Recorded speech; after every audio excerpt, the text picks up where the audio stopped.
Aujourd'hui, on va parler de comment mettre en place une démarche éco-citoyenne avec sa classe, dans son école, dans sa classe, avec ses élèves. Donc le sommaire, j'ai découpé en 3 parties. Une première partie, pourquoi est-ce qu'on parle d'écologie à l'école? Pourquoi c'est important? De revenir sur quelques définitions et l'écologie dans les programmes scolaires, puisque l'écologie apparaît bien dans nos programmes aujourd'hui. La plus grosse partie sera comment je vais parler d'écologie à l'école, avec mes collègues dans ma classe, par où je commence, avec mes élèves, comment je fais pour trouver des partenaires. Donc le but, c'est de vous donner des pistes concrètes, en fait, pour pouvoir mener ces projets et une démarche éco-citoyenne dans vos classes et dans vos écoles. Et on terminera avec une dernière partie. Voilà, si vous avez des questions, si on peut échanger sur ce qui a été dit au cours de ce webinaire. J'avais prévu voilà, de me présenter. Emmanuel a très bien résumé, donc je ne vais pas trop revenir dessus. Voilà, je suis enseignante depuis 2016, directrice de mon école depuis 2018. J'ai une classe donc, depuis de CE2, CM1. J'enseigne dans le Gard, dans un milieu rural, je suis en pleine campagne. Donc c'est vrai que voilà, mon expérience de l'écologie dans ma classe peut être différente, par exemple, si vous êtes en milieu urbain, dans une grande ville, dans une petite ville, etc. Mais vous allez voir qu'on peut mettre en place plein de choses, quel que soit le milieu dans lequel je travaille, que je sois dans une petite ou une grande école. Mais bon, il peut y avoir du coup forcément des différences avec la proximité que je peux avoir avec certains partenaires, qui est parfois un peu plus compliqué, mais on aura l'occasion d'en reparler. Voilà. Donc d'abord, pourquoi on parle d'écologie à l'école? Pourquoi est-ce que c'est important? Je pense qu'aujourd'hui, c'est d'autant plus d'actualité. Ces derniers mois, ces dernières années, on a beaucoup dans les médias parlé voilà, de l'urgence écologique, de l'urgence climatique. On voit en France beaucoup voilà, de catastrophes naturelles qui arrivent et on peut avoir un peu peur. En tout cas, aujourd'hui, on a vraiment une démocratisation de l'écologie. Avant, voilà, c'était plutôt à la marge. Aujourd'hui, on en parle de manière beaucoup plus libre et surtout, les enfants en entendent parler. Et on met tous en place des choses, alors que ce soit les communes qui mettent en place des choses dans leur ville pour leurs administrés. Certains d'entre vous, je suis sûre, ont déjà commencé à mettre des choses en place dans leur foyer, mais aussi dans leur classe. Donc, voilà, l'écologie, c'est tout autour de nous. Et puis, il faut voilà, construire l'éco-citoyenneté de nos élèves. C'est maintenant dans les programmes scolaires. Donc voilà, donc c'est important d'en parler et c'est important surtout au vu de l'actualité. Je vais revenir dessus et faire un cours sur voilà, le dernier rapport du GIEC ou ce genre de choses. Mais voilà, on va commencer d'abord par quelques définitions. La différence entre l'écologie, le développement durable, la démarche éco-citoyenne, c'est des termes que forcément on entend, que moi-même j'emploie, qu'on emploie tous et qu'on entend dans les médias ou ailleurs. Donc, quels termes est-ce qu'on doit employer avec nos élèves dans nos classes à l'école? En fait, tous les termes sont tout à fait possibles avec nos élèves. Voilà, il faut juste savoir un petit peu la différence. L'écologie, c'est un terme qui est construit donc, autour du grec ancien, donc oikos, qui est plutôt la maison, l'habitat, et logos, le discours. Donc, on est sur la science qui vient étudier l'habitat des organismes, des micro-organismes et les relations qu'ils vont avoir entre eux. Donc, c'est vraiment une définition qui est scientifique. L'écologie, ça va être une discipline scientifique. À partir, donc, du coup, de l'écologie, on va avoir le développement durable. Donc, ça, c'est un terme qui est un peu plus récent, qui date de la fin des années 80 et qui a été défini comme un développement qui va répondre aux besoins du présent tout en ayant conscience des besoins des générations futures. C'est un concept donc, qui est collectif, c'est-à-dire que collectivement, on va réfléchir à une manière de consommer à la fois dans le volet économique, écologique, mais aussi social, pour que nos besoins actuels qu'on réponde à nos besoins actuels, mais en même temps qu'on laisse de quoi aussi aux générations futures de pouvoir vivre et survivre. Et ensuite, on va avoir la démarche éco-citoyenne, donc là, qui va se construire autour du mot toujours éco, donc de toujours l'écologie, et puis du volet de la citoyenneté. C'est vraiment le lien entre l'État et l'individu. Donc, l'État a des droits, il a des devoirs, et l'individu, en réponse, a aussi des droits et des devoirs par rapport envers la planète sur laquelle il vit et dans l'environnement dans lequel il évolue. Donc, nous, on va parler à l'école plutôt d'amener les élèves vers une démarche éco-citoyenne, puisque le but, c'est vraiment de les former à devenir des citoyens éclairés, raisonnés, tant dans le volet social, mais aussi dans le volet écologique.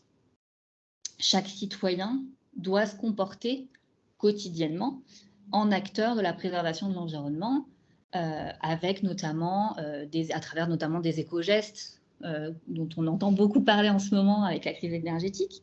Mais dans notre vie de tous les jours, on va être amené à avoir des petits gestes qui vont faire la différence parce qu'on va les faire tous ensemble. Et c'est notre devoir, en tant que citoyen du monde, en plus d'être citoyen français, de devoir participer collectivement en fait à ces petits gestes, le faire tous ensemble. Donc tout ça va s'inscrire dans une démarche de développement durable, puisque nos petits gestes qu'on va faire en tant qu'éco-citoyens vont amener collectivement à repenser notre manière de consommer et donc s'inscrit dans une démarche de développement durable. Voilà, c'était pour la définition, pour être bien au clair. Mais évidemment, aujourd'hui, on va employer aussi le terme d'écologie de manière un peu plus globale en disant que l'écologie sont toutes les actions qu'on va avoir pour préserver l'environnement. C'est pour ça qu'on va parler de classe écolo, parler d'écologie à l'école, etc. L'écologie, on a un terme un peu plus global qui va reprendre toutes ces notions-là, évidemment. Donc, ne vous fermez pas à utiliser un terme ou un autre. Dans les programmes scolaires, en quelle année apparaît pour la première fois la notion de développement durable? Alors, c'est une question que je lance, vous pouvez essayer d'y répondre. Je vous propose 3 dates, 1977, 1983 et 1997. Eh bien, en fait, la première fois qu'on va parler de développement durable dans les programmes scolaires, c'est en 1977. Donc, ça fait quand même pas mal de temps. Alors, évidemment, on n'a pas commencé à établir à ce moment-là de l'éducation à l'environnement en 1977. Il y a eu plusieurs circulaires depuis, en 2004, 2007, 2011 et 2015. Mais il faut attendre les circulaires de 2019 et 2020 pour avoir vraiment d'établi une éducation au développement durable, donc ce qu'on appelle l'EDD, avec 7 piliers de consolidation. Donc l'agenda 2030, qui va mettre en place 17 objectifs de développement durable. On va en reparler un peu plus tard. En fait, l'agenda 2030, c'est des objectifs qu'on va se fixer pour 2030 autour de l'éducation au développement durable et justement tous ces gestes qu'on va mettre en place dans nos foyers et dans nos établissements scolaires. On va avoir un enrichissement des programmes, puisqu'on va le voir, les programmes scolaires vont commencer à voir apparaître les termes de développement durable dans les textes. L'encouragement à l'engagement des jeunes et de l'institution, un pilotage national et académique renforcé. Dans toutes les académies, il y a aujourd'hui des référents EDD qui sont des ressources, donc vous pouvez tout à fait faire appel à eux si vous avez des questions ou des projets. Il y a une offre de formation pour les encadrants et les enseignants. Un réseau partenarial qui est structuré, une stratégie internationale. Et puis, vont apparaître 2 aspects qui me paraissent essentiels à ce moment-là. Dans ces circulaires, on a le label E3D, donc qui vient récompenser en fait les établissements scolaires qui se sont engagés dans une démarche de développement durable. Si vous êtes dans le primaire, voilà, c'est un dossier à remplir en montrant quels sont les objectifs sur lesquels vous avez travaillé, quels sont les projets que vous avez menés. Et petit à petit, du coup, vous allez pouvoir demander à être labellisé. Alors, ça ne vous apporte aucune subvention particulière, mais par contre, ça vient récompenser vraiment un commencement, un cheminement dans votre démarche de développement durable dans votre établissement scolaire. Et puis vont apparaître aussi les éco-délégués qui sont obligatoires dans le second degré et qui sont très recommandés, notamment en cycle 3 dans l'élémentaire. Donc, ce sont des choses voilà, qui sont mises en place ou qui sont en train d'être mises en place pour, voilà, avec l'objectif vraiment de cette date 2030 pour dire, en 2030, on va faire le bilan de voir si cette évolution, si tout ce qui a été mis en place a porté ses fruits. Et on l'espère que ça porte ses fruits. Et concrètement, ça dit quoi dans les programmes? Eh ben, en fait, étrangement, dans les programmes scolaires, malgré tout ça, on n'a aucune occurrence des termes d'écologie ou de développement durable dans les programmes du cycle 1. C'est pourtant dit, vous retrouvez notamment sur Eduscol, sur les pages qui sont dédiées à l'éducation au développement durable sur Eduscol, qu'on doit initier au cycle 1 et au cycle 2 au développement durable. Mais voilà, on n'en trouve pas de traces. Dans le cycle 1, on va quand même voir apparaître des références à la découverte de notre environnement, pas seulement notre environnement proche, mais aussi l'environnement naturel, etc. Donc, on peut quand même se dire que, bon, il y a effectivement une initiation à faire à ce niveau-là. Le terme de développement durable apparaît 3 fois dans les programmes de cycle 2 et 23 fois dans ceux de cycle 3. Alors, est-ce que ça veut dire que je dois attendre le cycle 3 pour parler de développement durable avec mes élèves? Non. Par contre, effectivement, on va aller plus loin avec nos élèves de cycle 3, on va approfondir les notions, mais il faut vraiment penser la démarche éco-citoyenne comme étant une démarche sur l'ensemble de la scolarité. On commence avec les élèves de maternelle et progressivement, on va construire chez les élèves leur éco-citoyenneté. On les apprend à devenir élèves, à devenir acteurs de leurs apprentissages. C'est la même chose concernant l'écologie et le développement durable, petit à petit, de la petite section jusqu'au CM2 et même en cycle 4, dans le second degré plus tard. On va construire avec eux leur éducation au développement durable, à l'écologie, à la préservation. Et les programmes scolaires soulignent aussi la transversalité du sujet. On ne parle pas de développement durable uniquement en sciences ou en EMC, on va aussi parler de développement durable en français, en mathématiques, en histoire, en géographie. On a vraiment en questionné le monde pour le cycle 2, par exemple. Et c'est cette pluridisciplinarité qui va permettre de créer des projets forts avec les élèves parce qu'ils vont avoir tout leur sens. On ne va pas se cantonner à parler d'écologie uniquement en sciences ou uniquement en EMC, mais vraiment avoir des projets qui sont développés dans plusieurs matières, dans plusieurs disciplines. Et on y reviendra un peu plus tard, justement, je vous montrerai quels peuvent être les liens qu'on peut faire. Justement, comment est-ce qu'on parle d'écologie à l'école? Alors, on va d'abord parler dans la classe, avec les collègues, votre démarche personnelle, avec des exemples un peu concrets. Et puis ensuite, avec les élèves, comment est-ce que j'amène justement les apprentissages sur l'écologie? Dans mon école, je commence par où? Je commence par quoi? C'est important de se poser la question, mais je suis sûre que vous êtes beaucoup à déjà avoir mis des choses en place. Donc d'abord, première question, c'est qu'est-ce que je fais déjà? Potentiellement, vous triez déjà les déchets, vous faites peut-être déjà attention à votre consommation d'énergie, peut-être que vous avez diminué vos photocopies. Donc voilà, déjà on fait le point sur, j'ai déjà commencé à réfléchir à une nouvelle manière, moi, de travailler, de pratiquer. J'ai déjà commencé à remettre en question finalement ma pratique professionnelle au profit d'une démarche de développement durable. Maintenant, quels sont les thèmes qui m'intéressent? Aujourd'hui, dans le développement durable, on va retrouver à la fois le thème des déchets, comme le thème de l'égalité homme-femme, le thème de l'eau, le climat, etc. Quels sont les thèmes, vous, personnellement qui vous font envie. Si j'ai plus d'affinité avec un thème, par exemple avec le thème de l'eau, et que je me sens moins à l'aise avec un projet, d'abord, je vais forcément me diriger vers le thème de l'eau, surtout si je débute dans ma démarche, plutôt que d'aller vers un sujet qui ne m'intéresse pas forcément, sur lequel je ne me sens pas du tout à l'aise, parce que du coup, ça va se ressentir avec vos élèves. Lancez-vous dans une thématique qui vraiment vous plaît, vous allez voir que les élèves derrière suivront aussi. Quelles sont vos envies pour l'année scolaire et pour les années suivantes d'ailleurs? Qu'est-ce qui vous intéresse en fait? Est-ce que vous avez envie de mener un projet par période et par période changer de thème? Est-ce que vous avez envie au contraire d'être plutôt exhaustif et donc du coup de mener votre thème pendant une année entière ou pendant plusieurs années de suite?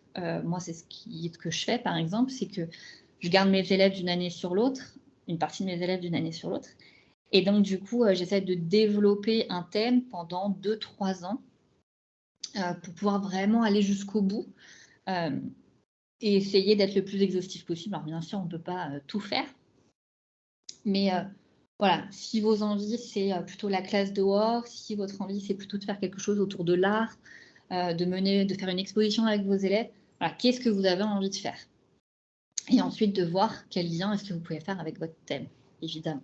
Ça aussi, on va en reparler. Dans votre classe, ensuite, vous pouvez aussi commencer à réfléchir à votre pratique. Quel mobilier est-ce que j'utilise? Est-ce que ce mobilier, il est pertinent? Est-ce qu'il m'est utile? Est-ce que je peux le transformer, le vider, m'en débarrasser? Quel matériel est-ce que j'utilise? Encore une fois, est-ce qu'il est pertinent? Est-ce qu'il est plutôt écologique? Plutôt pas du tout. Est-ce que je peux faire en sorte que ce matériel devienne plus durable? Quelle fourniture? Ainsi de suite.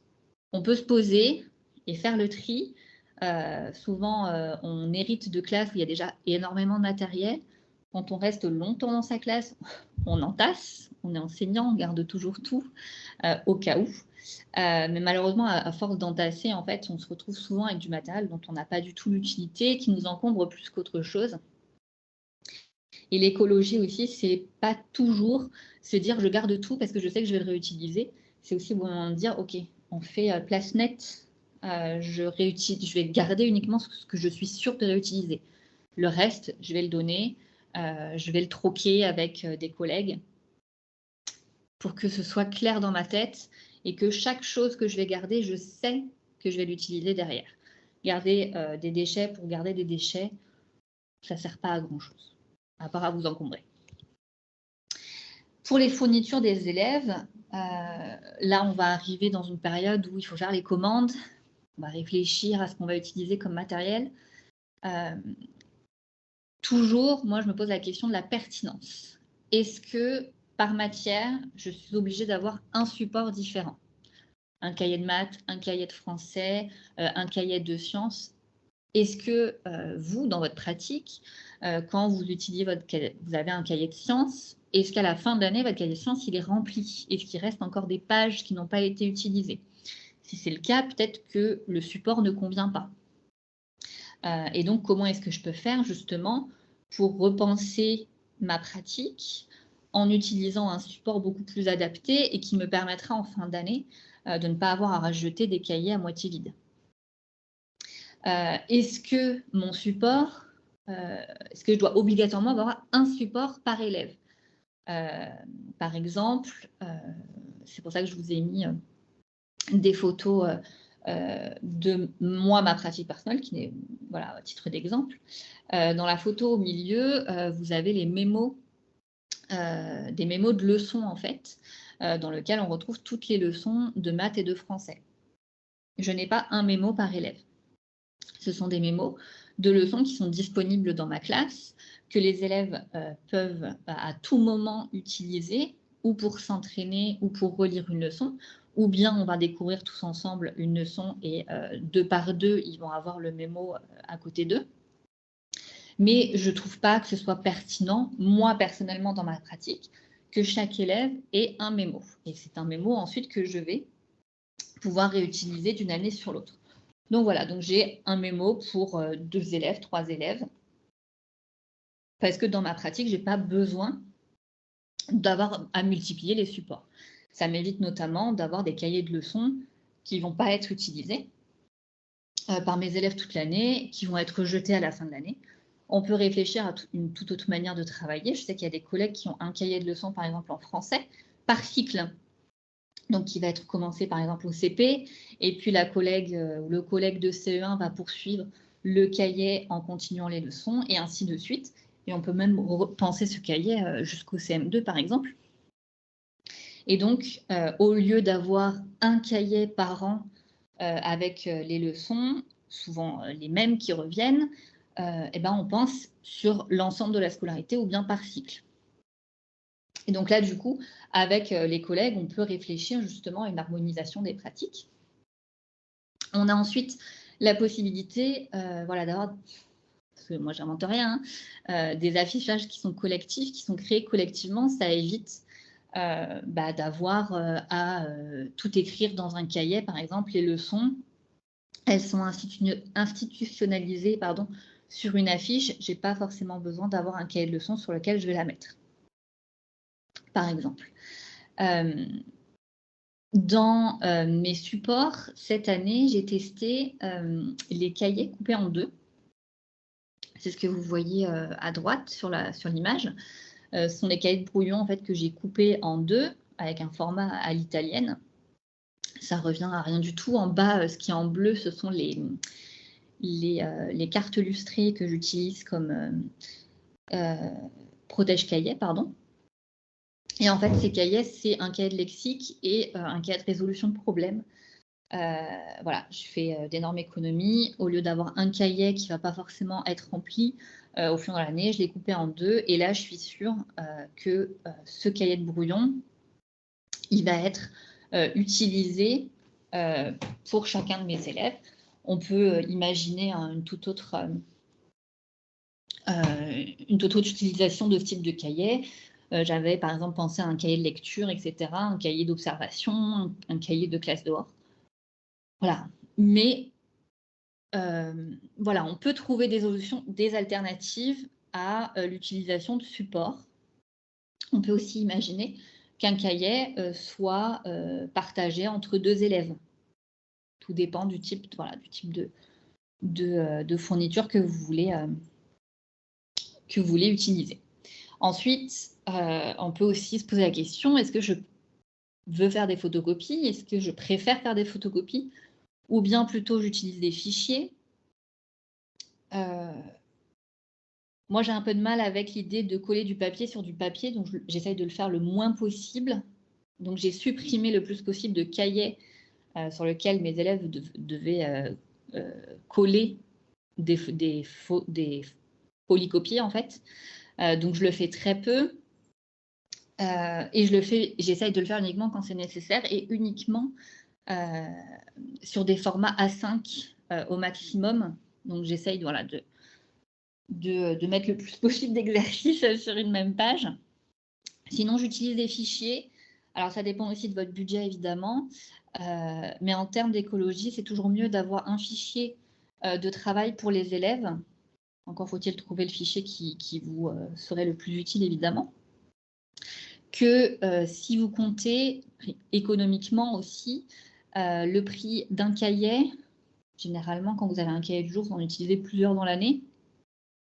Le prix d'un cahier plus du protège-cahier plus le prix des feuilles photocopiées, etc., l'encre, on se rend compte qu'en fait, on utilise énormément de ressources pour des exercices que dans un fichier qui va vous coûter 5 ou 6 euros, en fait,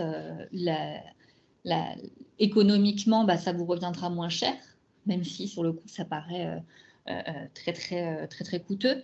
Et puis, en termes d'économie de papier et de consommables, on est aussi sur quelque chose de plus...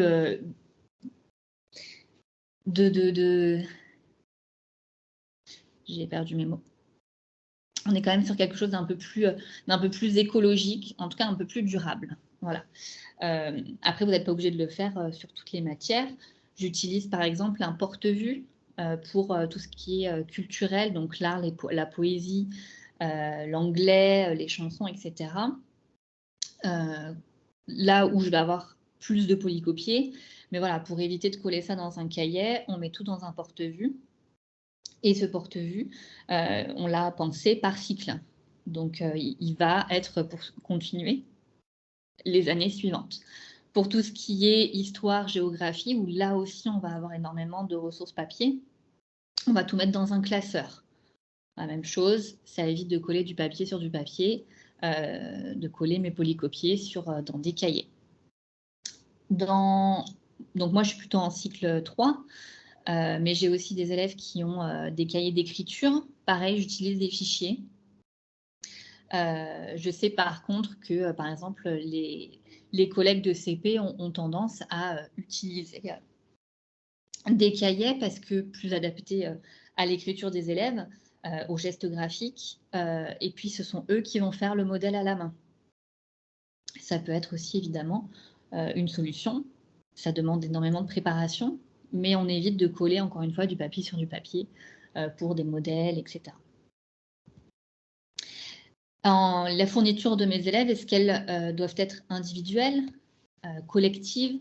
Quels besoins est-ce que j'ai de telle ou telle fourniture, de tel ou tel matériel? Est-ce que je peux les réutiliser d'une année sur l'autre? C'est des questions que vous pouvez aussi vous poser. Alors cette année, moi j'ai testé le matériel entièrement collectif dans ma classe. Il y a déjà des ajustements à faire, mais par exemple sur chaque table, ils avaient à disposition des règles, des crayons, des stylos, des crayons d'ardoise, de quoi effacer leurs ardoises, des ciseaux, etc. Alors, je pense que ça peut être très largement amélioré. Je ne suis pas mécontente de l'utilisation du matériel collectif. C'est très déroutant pour les élèves quand ils n'ont pas l'habitude. Mais voilà, ça permet effectivement de diminuer la consommation et la surconsommation de fournitures scolaires dans nos classes. Quand on voit que certains élèves, en une semaine, ils ont déjà plus de stylos, plus de crayons. C'est terrible. C'est vrai que quand le matériel est collectif, bah voilà, vous savez ce que vous mettez sur les tables. Les élèves, ils n'ont pas forcément besoin de leurs trousses. Vous gagnez de la place aussi, c'est plus pratique.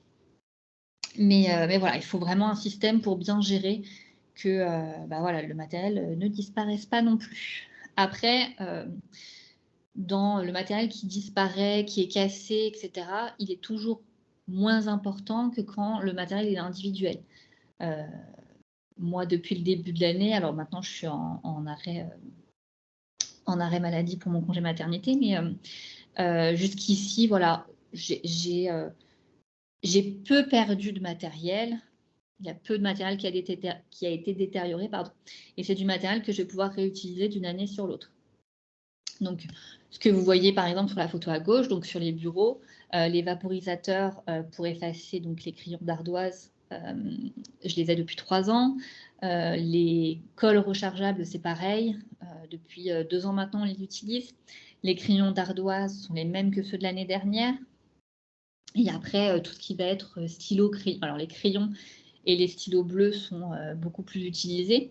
Mais le reste, voilà, c'est les crayons rouges, les stylos rouges, les stylos verts, ils ne sont jamais utilisés en 1 an. Donc, je vais pouvoir les réutiliser d'une année sur l'autre. Donc, c'est un investissement que je fais une fois, mais que je vais garder sur plusieurs années. Pareil pour le matériel, on utilise des jeux. Est-ce que, voilà, mon horloge que je vais utiliser, voilà, qui est utilisée par les élèves lors des ateliers sur l'heure, je ne vais pas en acheter une pour chaque élève. Une seule me suffit et quand un élève a besoin de l'utiliser, voilà. Mais quel besoin est-ce que j'ai d'avoir une horloge?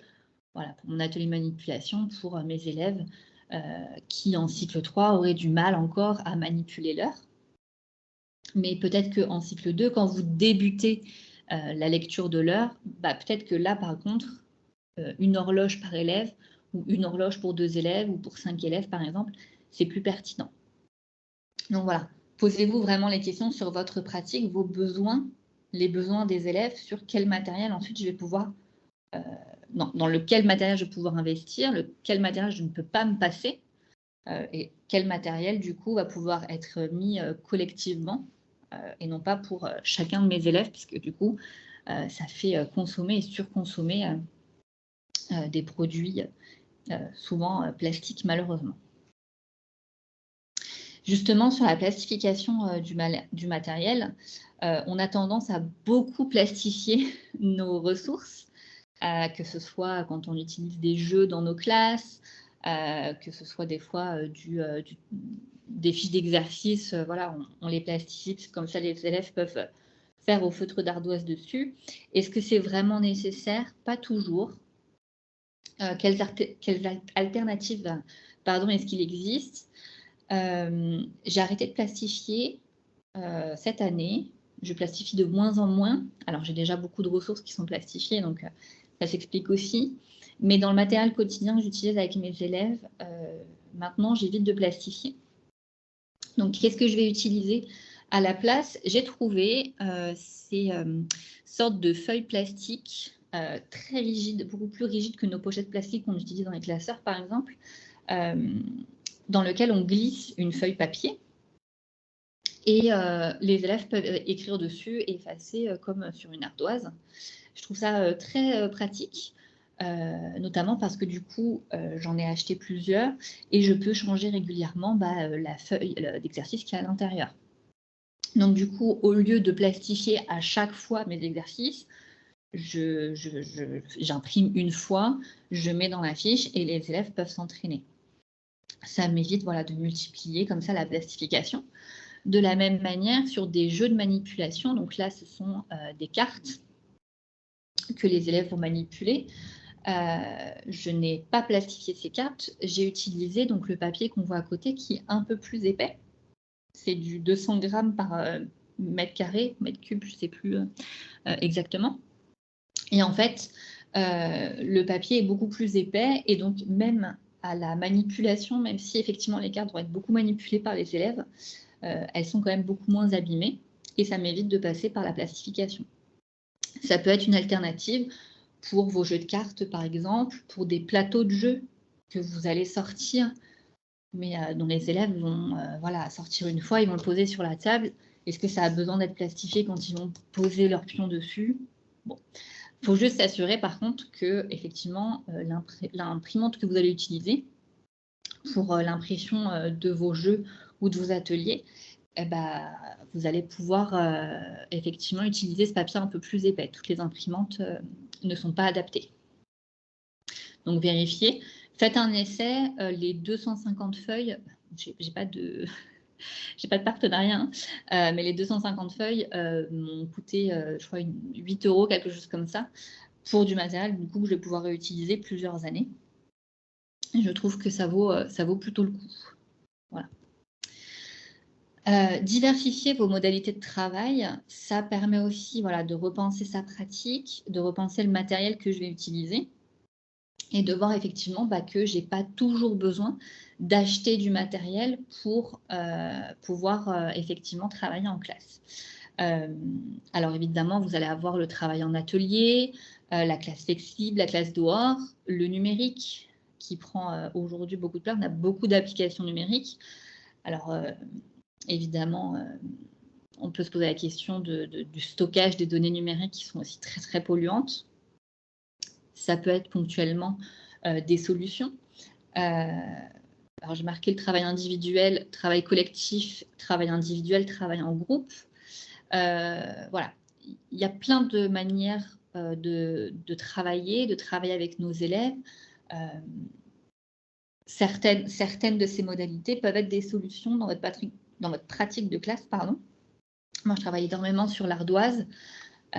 Donc, du coup, ça m'évite le cahier de brouillon, ça m'évite des cahiers d'entraînement, des cahiers du jour, etc. On manipule par des jeux sur les ardoises et sur les applications numériques. Et voilà, ça peut être des solutions à votre pratique. Vous pouvez aussi réfléchir à la mutualisation de votre matériel, de vos projets avec vos collègues. Cette mutualisation du matériel, par exemple, ça peut être par discipline. Tout le matériel d'art, on va le mettre dans une armoire. tout le matériel de science, tous nos jeux. Ça permet de faire des économies aussi, on le sait, tout le matériel coûte très cher. Et donc, du coup, voilà, c'est de dire tous ensemble, on va cette année acheter du matériel pour telle matière, on investit, mais du coup, tout le monde pourra l'utiliser. Ça permet d'investir dans du matériel de qualité, durable, qui est souvent, malheureusement, hors de nos budgets dans nos écoles. Ça peut être d'une mutualisation par projet. Si vous travaillez par cycle avec votre collègue de CP ou avec votre collègue de CE2, l'année prochaine, voilà, on va travailler sur les déchets. Est-ce qu'on peut réfléchir à quel matériel on va avoir besoin? On l'achète ensemble et quand toi, tu ne l'utilises pas, moi, je l'utilise, on le stocke dans un endroit bien dédié, etc. On peut mutualiser le matériel par cycle, ce qui permet, encore une fois, d'acheter du matériel plus durable, en plus grand nombre. Voilà. Ce sont des choses à réfléchir avec vos collègues dans votre école. C'est en tout cas ce qui est beaucoup fait aujourd'hui, mais ça reste cantonné généralement au matériel de sport ou au matériel d'art. Mais on peut le faire sur même le matériel de maths, de français, le matériel collectif. Au lieu de chacun acheter dans son coin, ça coûte souvent très cher, il nous en reste souvent d'une année sur l'autre. Faites-le avec vos collègues. Harmonisez les pratiques pour pouvoir utiliser le matériel d'une année sur l'autre. Et puis avec mes élèves, je fais quoi? Justement, si j'ai déjà réfléchi à ma pratique personnelle, au matériel que je vais utiliser, aux fournitures, ensuite je fais quoi? Ou alors, voilà, je n'ai pas forcément réfléchi au matériel. Pour l'instant, je me laisse encore le temps. Par contre, j'ai déjà envie de commencer avec mes élèves. Et je fais un point sur les programmes et les objectifs de développement durable. Prenez le temps, voilà, de découvrir un petit peu ce qui est dit dans les programmes et surtout prenez le temps de découvrir les ODD. Il y en a 17 qui sont très variés. Comme vous pouvez le voir, le développement durable, ce n'est pas seulement l'eau, l'électricité et les déchets, c'est aussi la paix, la justice, c'est aussi le travail, c'est la santé, c'est l'éducation, c'est l'égalité entre les sexes, etc. Donc, il y a énormément de thématiques sur lesquelles vous pouvez travailler. Et justement, j'ai pris un peu de temps, mais je voulais terminer justement sur comment est-ce que je fais pour passer d'un ODD à ma pratique de classe, au travail, aux apprentissages que je vais faire avec mes élèves. Donc, j'ai fait un exemple en prenant l'ODD numéro 15, qui est la vie terrestre. Ok, l'année prochaine, j'ai choisi, je veux plutôt travailler sur cette thématique-là, cet objectif. À quoi ça me fait penser? Je fais un brainstorming. Quelles sont toutes les notions qui me viennent à l'esprit sur cette thématique? La biodiversité, les écosystèmes, évidemment les animaux terrestres, l'agriculture, les paysages, les forêts, les montagnes, la pollution, les modes de vie, la consommation, etc. Ok. Est-ce que parmi toutes ces choses qui sont venues en tête, il y a un thème qui me plaît particulièrement? Les forêts. Et à partir de ce brainstorming, je vais me faire une carte mentale sur les forêts, en réfléchissant par discipline, qu'est-ce que je peux faire sur le thème de la forêt ou des forêts en géographie, en sciences, en musique, en sport, en littérature, quels sont les partenariats que je peux avoir, quels sont les prolongements sur lesquels je peux réfléchir. Voilà, toutes ces choses-là, je vais les noter. Alors, je vous ai préparé donc cette carte mentale-là sur les forêts, j'en ai fait d'autres sur l'alimentation, les océans, etc. Tout ça, ce sera en ligne sur le blog, c'est pour ça que je vais assez rapidement. Mais voilà, toutes vos idées, rangez-les dans vos disciplines et vous allez voir du coup que tout va être lié à un moment donné. Je fais un petit point sur la littérature de jeunesse, parce que ça me paraît extrêmement important aujourd'hui. La littérature de jeunesse sur le thème de l'écologie et du développement durable, elle est très variée. Là, j'ai fait une sélection sur le thème de la forêt et on va retrouver une quantité absolument incroyable, rien que sur le thème de la forêt, de l'arbre. Et là, j'ai choisi uniquement des albums de jeunesse et non pas des documentaires. Donc, si je veux plutôt travailler sur les animaux de la forêt, sur les arbres, comment sont les arbres, sur la musique que je peux sur la musique que je peux faire en fait dans la nature avec des objets naturels. En cycle 1, par exemple, je vais avoir l'album Thibois fait de la musique. En cycle 2, voire en cycle 3, le piano des bois. Et je vais pouvoir après amorcer, voilà, après ma lecture, un travail sur comment je peux faire de la musique en fait dans la nature quand je vais aller me promener en forêt avec des petits bouts de bois, avec des bois, des morceaux de bois qui vont être creux, qui vont être pleins, etc. On peut penser aussi à cet ouvrage L'épopée de la forêt en 100 épisodes. Peut-être que vous connaissez la mythologie en 100 épisodes. C'est exactement le même principe. Vous avez une histoire en fait qui se déroule sur une centaine de petits épisodes. Et petit à petit, vous allez entrer dans le monde merveilleux de la forêt. C'est vraiment génial. Et donc, du cycle 1 jusqu'au cycle 3, vous pouvez faire des lectures ou suivies ou offertes sur, sur ce thème-là. Et du coup, comment je fais pour débuter mon projet avec mes élèves? Encore une fois, c'est comme pour tous les apprentissages que vous allez mener dans votre classe avec vos élèves. Ayez une situation de découverte. Ça peut être la lecture offerte ou la lecture suivie, ou en littérature, vous allez découvrir le genre littéraire, le vocabulaire qui est lié au livre, vous allez faire une lecture en réseau, vous pouvez travailler en lexique sur le vocabulaire thématique de la forêt, faire la création d'un recueil de mots, des productions d'écrits sur l'ouvrage, en choisissant un passage de l'ouvrage qui a plu, le compléter, raconter la suite en art visuel, imaginer sa forêt, dans un projet d'école, faire une exposition sur les forêts du monde, ou si je travaille avec mes collègues, la classe de CP va faire la forêt tropicale, la classe de CE1 va faire la savane, d'autres, voilà, ou bien des forêts plus locales en France. Hein. Mais voilà, je peux débuter mon projet par une lecture et ensuite voir avec les élèves ce qui se passe, qu'est-ce qui est développé chez eux comme émotion, quel questionnement, etc. On peut avoir des séquences d'apprentissage en sciences. Donc là, c'est une séquence disponible sur le site de la Fondation La main à la pâte, qui est très très bien faite, qui permet de découvrir l'écosystème de la forêt.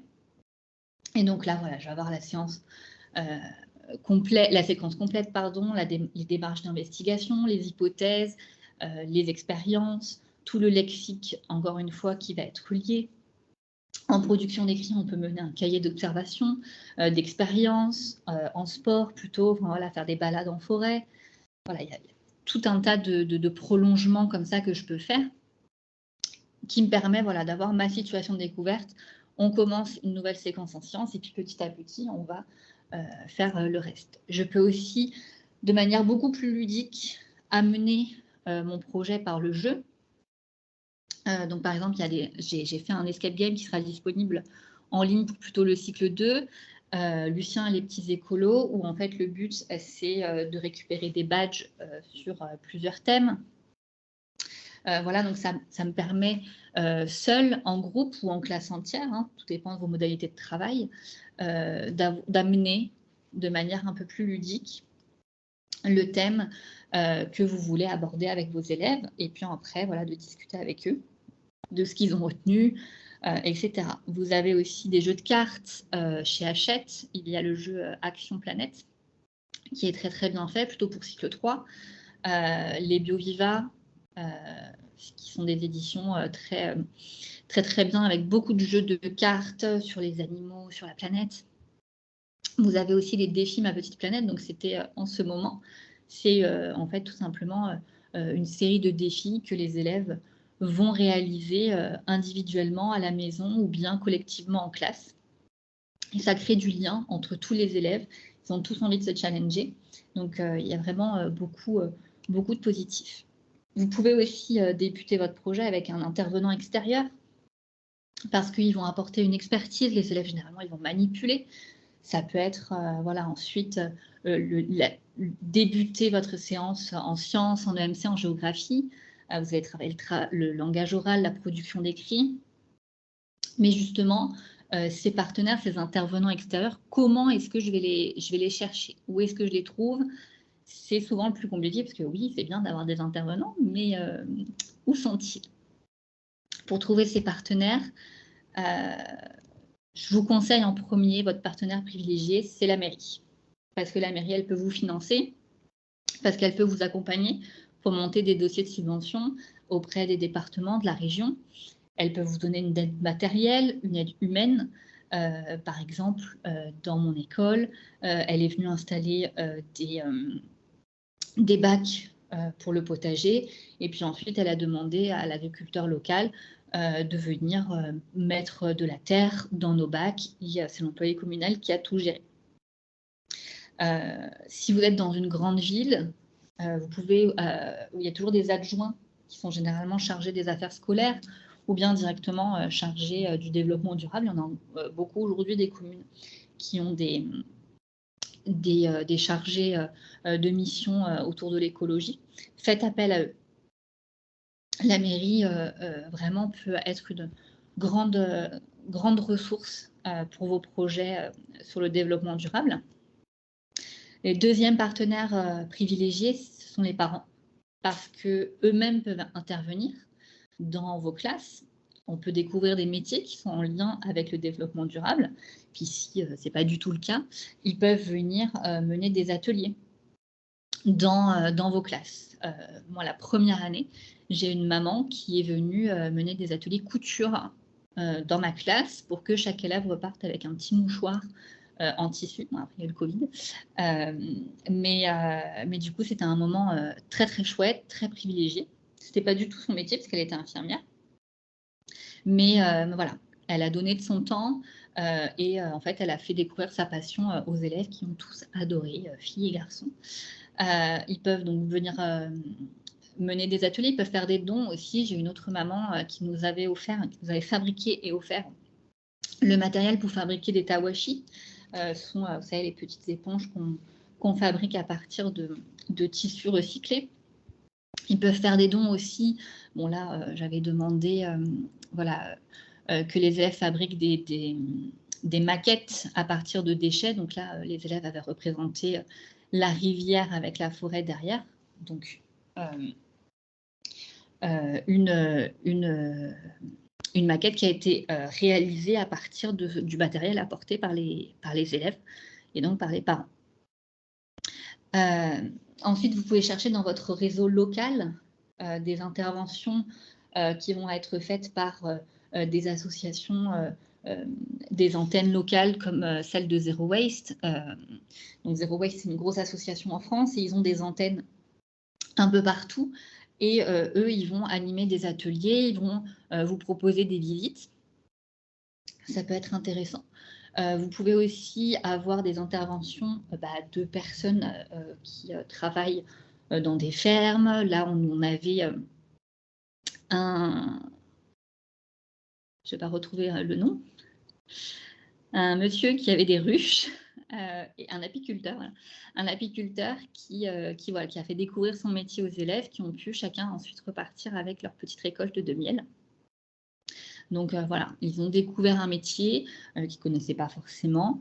Voilà, ça nous a été permis par réseau local, par la mairie. Voilà, c'est la mairie qui nous a dirigés vers cet artisan-là. Donc n'hésitez pas à aller voir les artisans, le réseau associatif local. Vous avez aussi des programmes qui sont nationaux, des ONG qui peuvent intervenir dans vos classes, donc soit gratuitement, soit avec des subventions, encore une fois, de la mairie, par exemple, qui vont vous proposer des visites.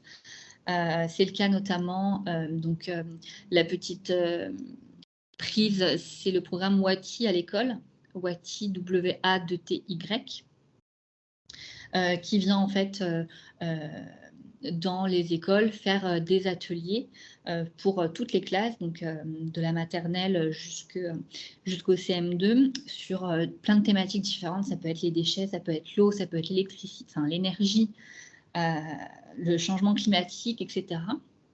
Nous, on travaille avec eux depuis 2 ans et on est toujours très satisfait de la qualité des interventions. Too Good To Go, qui est à l'origine une application qui lutte contre le gâchis alimentaire, propose aussi aujourd'hui des ateliers et un programme à destination des scolaires. Donc, allez voir ce qu'ils font. Vous avez aussi l'ONG HWPL, pardon, qui travaille pour la paix dans le monde, avec qui, pareil, je collabore depuis 2 ans sur le thème de la biodiversité. Mais vous pouvez aussi faire appel à eux pour un travail sur la paix dans le monde, qui fait aussi partie des objectifs de développement durable, et qui ont, pareil, un programme avec les scolaires, toujours très intéressant et très pertinent à mener. Et puis, votre projet, il peut se pérenniser au-delà d'une séquence ou d'un projet, d'une période. C'est le moment un petit peu où je vous parle du livre donc, qui a été fait aux éditions Hachette, qui est vraiment un pas à pas pour vous accompagner en fait dans votre démarche, justement. L'objectif, c'est de ne pas vous laisser tout seul. Là, pendant 1 heure, je vous présente j'essaye de vous présenter concrètement ce qu'on peut faire en classe, mais comment au quotidien est-ce que je peux savoir où j'en suis et où je vais. C'est un peu l'objectif de ce livre. Faire les premiers pas, faire les premières démarches, faire le bilan aussi de ce que je fais déjà, ce que j'ai envie de faire et de ce que je vais mener plus tard. Vous avez des idées, des astuces, donc n'hésitez pas à aller le feuilleter en ligne et à vous le procurer. C'est un cahier dont vous pouvez écrire dedans. Le but, c'est vraiment de vous accompagner dans votre démarche personnelle, professionnelle. Voilà.